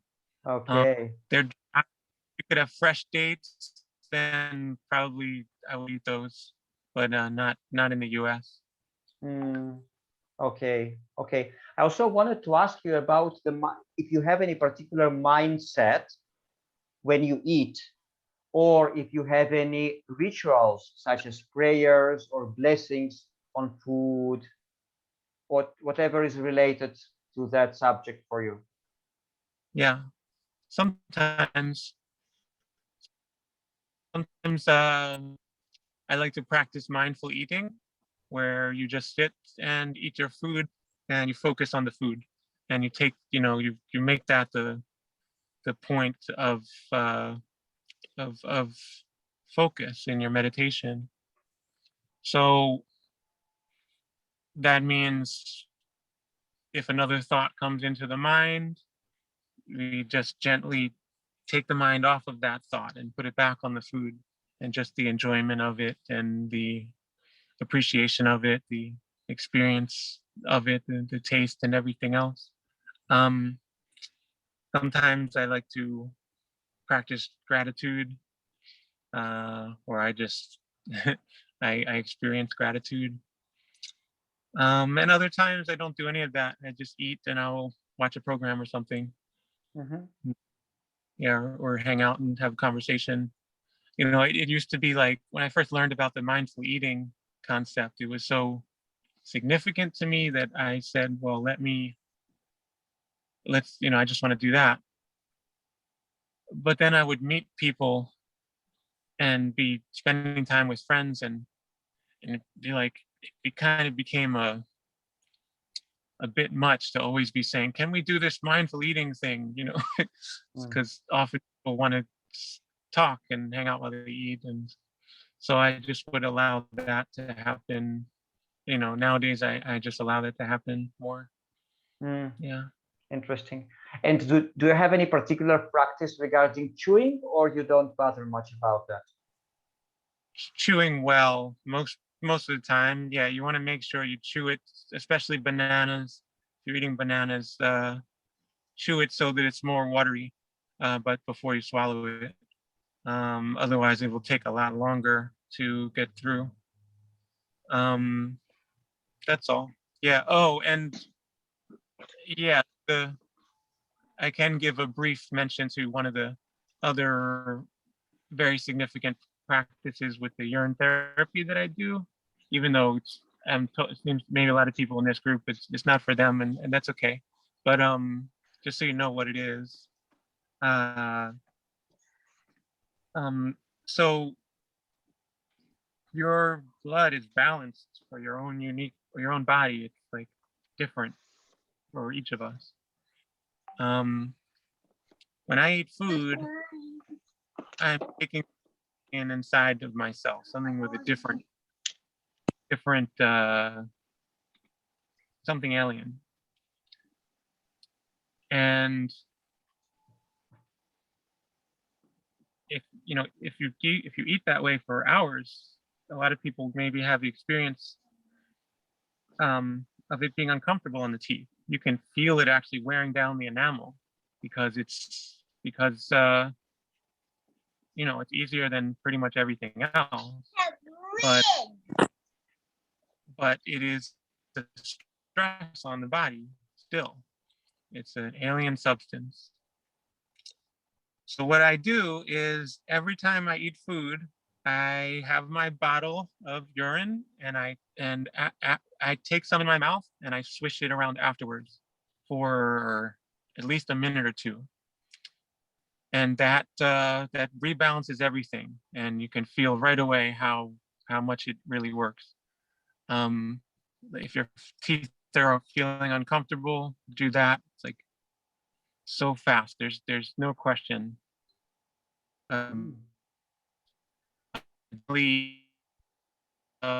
Multiple switch mouth or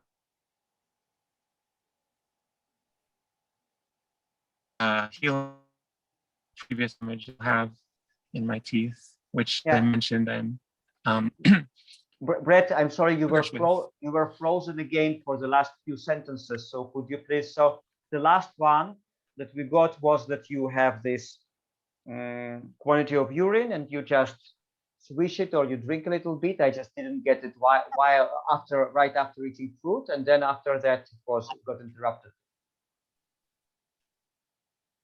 Yes. I take it around my mouth after eating for a minute or two every time I eat, any and every time that I ever eat food. You swish it. Very important. You swish it in the mouth, right? Because it was interrupted again. You swish it, right? Swish it in the mouth. Good. Mouthwash. Yes. I apologize for I wish we had a little better connection.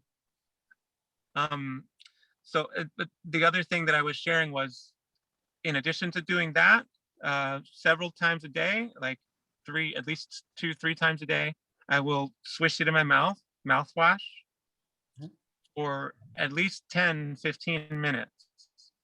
And that lets it absorb into the teeth. And I think that is, that is the practice that I learned that is enabling me to start to regrow my teeth. Wow, very inspiring. Thank you very much for sharing. Now we have a few questions on the Zoom, or I'm sorry, on the chat. The first question is from Shireen. Bret, you don't worry about the toxins in your urine? No.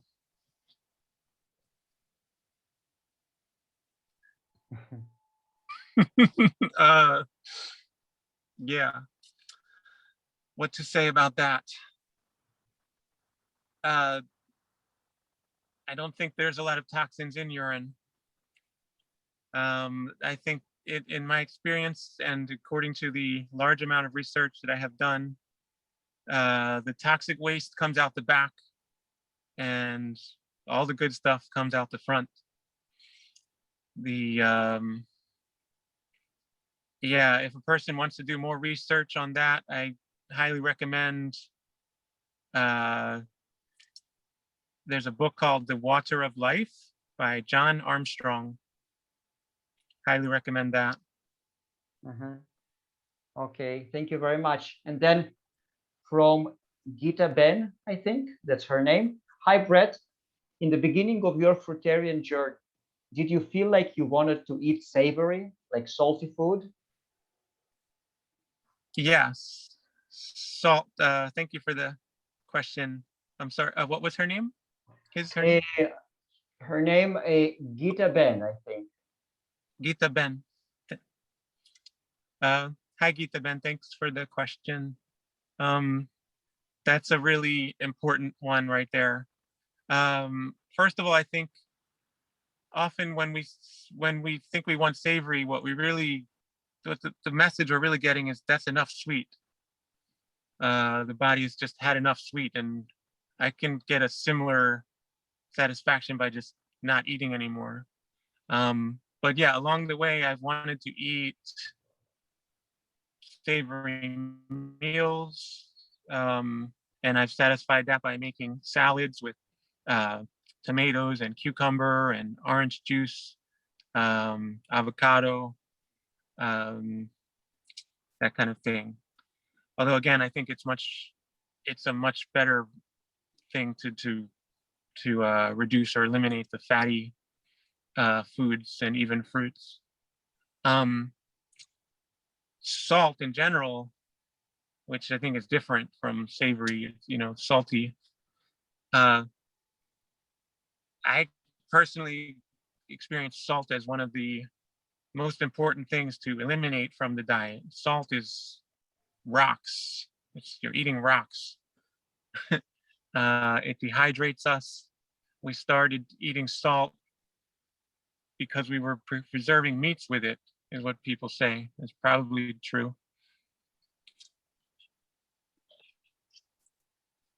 And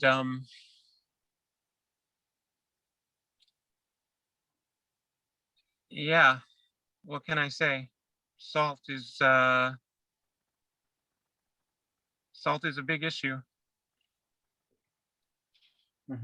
Bret, and looking into reducing or eliminating it and seeing how much better you feel. Yeah. Bret, and you do not consume leafy green leafy vegetables either, right? Like celery or rocket, like arugula, things like that.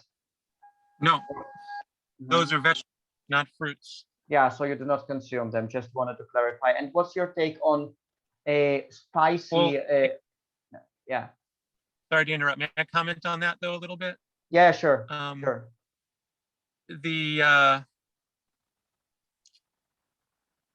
So, okay. I'm plugging in my phone so there's enough power. That's when I was commenting before about the difference in my mind between vegan and fruitarian. It's just a matter of having precise language, really, which I think is good. It's not necessarily any more than that.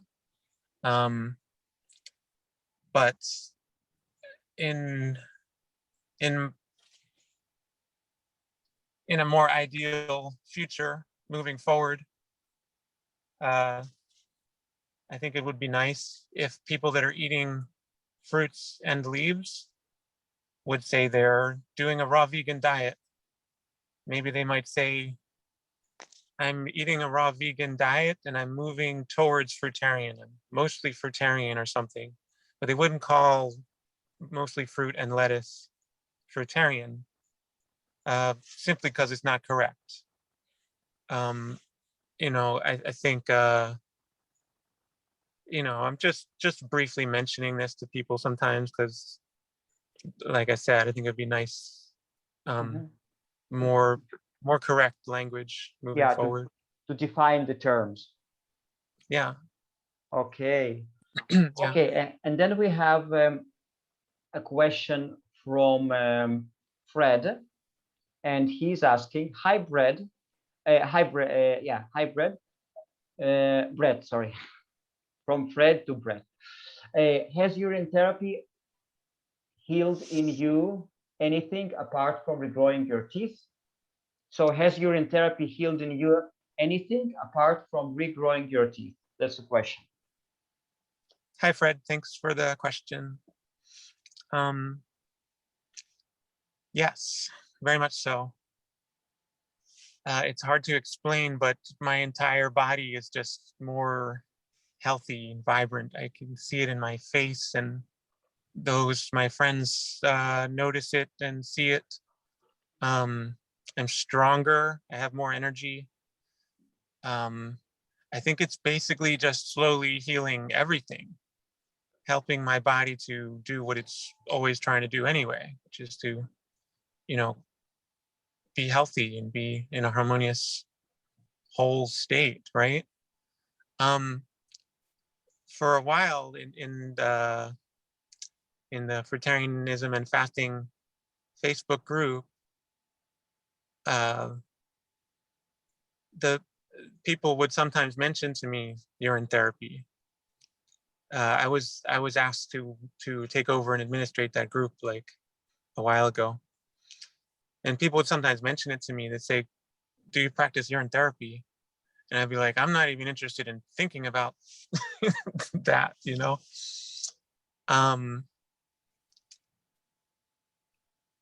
And then as time went on, you know, people would keep on mentioning it, and eventually I said, well, why do I have to be so close-minded? I can at least look up, I can at least like open my mind and learn about this thing. Doesn't mean I have to actually do it, you know? And you know, once I did that, my mind was opened, and within a few days I was like, I have to try this. I tried a few drops on my finger, noticed it didn't taste bad at all. And then a little while later, I just put some in a cup, and I said, all right, I'm just going to drink this. And I just made myself drink it. And you know, I just felt this very real, very large sense of well-being that came over me within the next couple of minutes. I can't really describe it in words any better maybe than I just did. But that happened, and it's been a constant practice, drinking quite a lot ever since then for the last 9 months or so. And yeah, it's like it's healing everything. I mean, oh, I know one example I can give that's nice. I had a scar on my arm that I didn't want there. And I learned that there's a urine therapy protocol for that. You basically just rub urine on it on a regular basis every day for a while. And so I did that, and my scar went away. I can't even find it anymore. It's awesome. I mean, so yeah, I don't think that 9 months is really that long. Like I mean, I've gotten huge benefits, but you know, I'm looking forward to seeing what it's been like, you know, a couple more years from now. Yeah. Amazing, Bret. Thank you very much for sharing. We have another question on the chat from Shireen. By the way, guys, you can just unmute yourself and ask You don't have to post it on the chat unless you want to do that. But it's no problem also. She's asking Bret. So you are saying that fruitarians shouldn't eat any greens if they made up their mind already on being fruitarian. I don't understand really, why is this so important for you? Okay, well, first of all, I thank you for the question, and I'm very careful not to tell people what to do. If I said anything about what anyone should do, then I take it back and apologize. I'm very careful. I'm very, very careful about that. What I meant to say was, if a person eats greens and fruit, they're not eating only fruit. They're eating fruits and vegetables. And so the correct term for that would be raw vegan, or maybe raw vegan, mostly fruitarian if you want. But I see a lot of people saying that they are eating a fruitarian diet and then they're including greens, and it just doesn't seem correct to me. But it's not a matter of what anyone should do. Everyone can and should, well, I'm trying not to use the word should. I feel that, like, I don't like it when people tell me what to do, and I try not to. I'm cultivating the habit of not telling anyone else what to do either. We're simply discussing with each other things that we have shared interests in, you know. Yeah, hi, Bret. Hi, Shireen. Hi. Yeah, that was my question. No, because why was I so interested in your answer on that is because at a certain point, it seems then as if we're thinking too much now, you know, like trying to, use like different, put people in sort of like categories. And, right. You know, and labeling becomes like super important, you know, and then you tend to like be more in your head instead of like from the heart, you know. So that's I couldn't really like get from you, you know, why it's so important. I get it from like more, I guess you're more also a person that's more on the science also. Maybe, if you say so. I don't know, it's a kind of a feeling I get from you. So but then again, I'm like, there's many fruitarians that are, you know, also, you know, from time to time just eating some greens, but predominantly, you know, their diet predominantly is fruits. So, you know, should you then 1 week say you're a fruitarian, and next week when you eat greens, you should, you know how then the labeling becomes, you know, too important. Well, I think in like a disbalanced way, you know. Yeah, I hear you. Good points. I'm sorry for my English. Sometimes it's sometimes a bit, your English is good. Your English. I remember you, by the way, from another program that I watched on the weekly fasting group YouTube. Yeah, with Ellen. Is that the one? Yeah. Yeah. But no, I mean, personally, I think a lot of the issue here just comes in identifying in general, with labeling in general. Like you might notice, like one of my ways around that is, you know, I don't say I'm fruitarian. I say I'm on the fruitarian path. I eat a fruitarian diet. I'm just me, you know, like I prefer to identify less. I mean, if we don't, it's a tricky one, that, because if you don't identify at all, then that's not so easy either. But you know what helps me, Bret? You know what kind of helps me with that? When I label myself or I identify, I'm not identifying with identifying myself. It's just a way, we use labels and words and language. We use it only to become clear about what we're trying to explain. Yeah. But it's not really important, because then I think then you can fall into the trap of trying too hard to not identify in a way that makes you identify, like, you get Yeah. what I mean? Good points. That reminds me of what was it? Yeah, because I take issues with these things as you're noticing around like ownership, I guess. I see a lot of the problems in the world have to do with ownership in general. Yeah. But a friend of mine years ago, Emiliano, he said to me, he was like, well, maybe just don't think of it as ownership. Think of it as you're just in possession of these things temporarily, like. Yeah. That's kind of similar, I think, to what you're saying. Yeah. Yeah, I guess so. Yeah, because I would get it if if your diet is like predominantly on veggies and other stuff instead of fruits. Yeah.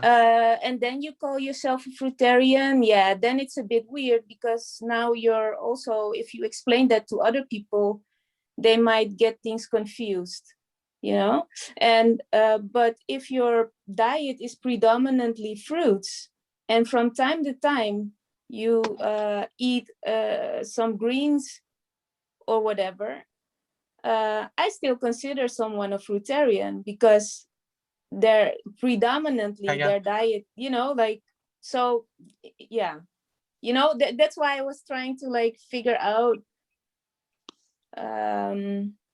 yeah, that's why I was so curious to see why it's so important to you, like what's behind that. Yeah. Well, I was trying to say that I don't think it's that important, really. That was just no. It was just a smaller point that I was making, probably the smallest one of anything we've been talking about, actually. Just it was more a matter of that if we're to use, I think humanity can move forward by having precise language, because often we talk to each other and one person's saying something and meaning something, and then the person listening is receiving something, but it's very different from what the person actually meant. And we can then that if we develop more and more precise language. But I don't think it's that big of a deal at all. But I definitely, you're sharing those. That's I will reflect on that. Yeah. Yeah. Okay, guys. Thank you. Yeah, thank you, Shireen. Thank you for the question. Okay, guys. So I think we're going to wrap it up soon, because we are over 2 hours now. And if there is a request, we can, of course, invite Bret again, because it was wonderful. It was eye-opening and uplifting. So, Bret, now towards the end, I have few questions for you regarding your activity. First of all, as a manager of this Facebook group, what's the name of your Facebook group, if anyone wants to join? Oh, it's called Fruitarianism and Fasting. Okay, so in the search engine of Facebook, just Fruitarianism and Fasting, and they will get to you, right? Yes. I was considering not advertising that here, because there's just already a bunch of people there, and there's I was going to advertise my podcast instead, but yeah, we're going to talk about it, but okay. Anyway, no, I just wanted to ask you about the essence of this group, and okay. No, and fine. It's okay. It's okay. Yeah. So is it okay for you to talk about it, or you would prefer rather not? It's okay. We can just let things happen organically. Yeah. So tell us, give us just a few words about this group, like who is it for, and is it for the people who already live this lifestyle, or who are striving to do that, and Do you have any group activities in addition to the discussions? Whatever you find relevant. Oh, the description of the group is support and community for people practicing and or interested in Fruitarianism and or fasting. Mm-hmm. Mm-hmm. So, okay, good. And now, please tell us also about your podcast, because you do have your podcast. I even posted the one you sent me. I even posted it in the group for the people who want to get to know you better. So please tell us more about that. Oh, sure. Thank you. My podcast is called Echo 13. The number 13 after the word echo, ECHO. If you just search Echo 13 podcasts, you will find it. That's basically my forum. I just I have fun with it. Whatever. I share things that I think are worth sharing, that can be helpful to people and or are just fun. There's episodes there about, there's an episode about my journey as a person who's been full-time barefoot for, well, 3 years now. It was 2.5 years at the time. Also a very significant practice for health and wellness. Mm-hmm. There's an episode about, is it healthy to eat only fruit? And that's a talk about that. There's various conversations that I have with people. There's music that I record. I am one of my, if I had to identify with something, it would be someone who plays music. You know, that's what I love to do for a very long time and have been cultivating. So there's recordings, even full albums on there that to be found. What else? There's a couple silly ones. There's one about, well, I'll let you just find those if you want to. Yeah, Echo podcast. Okay, Bret, and then you also have your YouTube channel, right? Oh, yeah, there's a YouTube channel, but that's, maybe let's just focus on the podcast. That's okay. different. Let's focus on the podcast. Okay. Yeah, I'm minimizing my my digital life a little bit right now. You know, I'm really, yeah, I think ideally it'd be just one avenue that you publish to on a regular basis. Yeah. I don't know if I'll accomplish that just anytime soon, but at least down to 2 for now. 2. Okay, and my final question is about your activity as a coach, because we have lots of people here in the group who are interested in healthy approach to life, in alternative approaches to health. So how could you assist those people? Yes. Well, I give coaching, consulting on health and life in general. If you are wanting to have someone like me to hold space for you for 45 minutes at a time, and we talk about what you're going through and, you know, figure out together how you might move forward with some of these things, then I welcome you to contact me. My email address is bretcohensounds@gmail.com. That's spelled BRETCOHENSOUNDS@gmail.com. People probably know how to spell the word com. Guessing. Yeah, so we will we'll put your contact details below the video. And so yeah, so what areas in the life of a person could you assist them with? Yes, of course. Well, everyone is an individual, and each person is a different situation. So, you know, I come as much as I can with an open mind and flexibility.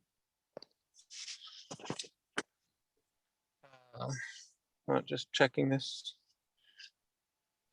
battery.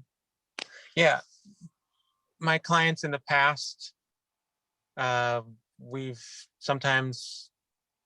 done fasting coaching, coaching having to do centered largely around health and in terms of diet and what do you say, just daily habits, finding harmony in life. There's also, as a yoga teacher, yoga and meditation teacher, I have that to offer. Guided meditations that can be very powerful to help a person to feel some relief, to really just cultivate an inner glow. Mm-hmm. Okay, Bret. So thank you so much. I'm sure we'll be really happy to have you again sometime later here on the group. My pleasure. Yeah. Let me know. I'd love to, if and when, fate Sure. willing. Thank you so much. Well, you guys are awesome. Yeah, Arik and everyone. Thank you. Thank you. Bye bye. Bye everyone. Love and light to everyone. Bye bye.